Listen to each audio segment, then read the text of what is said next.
This will be the third visit of Honorable Prime Minister to Brazil. The visit will take place in times of booming relations, bilateral relations. The focus will be to take stock of our strategic partnership. We have a very rich agenda when it comes to the bilateral relations these days with India. G20 can deliver to the citizen, fighting hunger, poverty, fighting climate change. This will be the third visit of Honorable Prime Minister to Brazil, and at this time the visit will take place in times of booming relations, bilateral relations between Brazil and India. Just to give you one figure, in 15 months we had 46 missions from Brazil coming to India. Business missions, science and technology missions, and most of them led by high-level officials.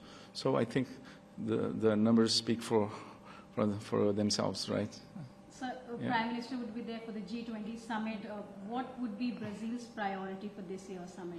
Yes, just to mention that of course there's going to be at the sidelines of the summit a bilateral meeting between Prime Minister Modi and President Lula. But our priorities basically are three. The first is to focus on the combating hunger and poverty. This is why we have launched, of course, together with all other G20 members, we have launched a task force against hunger and poverty. The second priority is fighting climate change. We also have launched a task force to fight climate change, to mobilize financing, for example, to fight climate change. And the third is reform of global governance institutions. So these three priorities, they actually build on the really stunning results of the G20, your G20 presidency. So you mentioned that there would be a bilateral between Prime Minister Modi and Brazilian President. What would be the focus and topics of the discussion, and any major announcement that we can expect? I'm not anticipating, I think, any major announcement. But perhaps we will all be surprised by some announcement, but I don't know. But I think the focus will be to take stock of our strategic partnership, which has gained more content, more technological and more economic content, focusing on basically three pillars, which is food security, agriculture, energy, of course, including bioenergy, biofuels, and defense. So we have, I think we have a very rich agenda when it comes to the bilateral relations these days with India.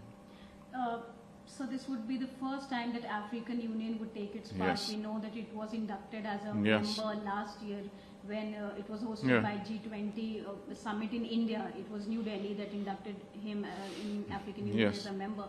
How do you see that, and how significant is the inclusion of African Union in this grouping? Well, this is, I would list as one of the top three incredible results of your presidency.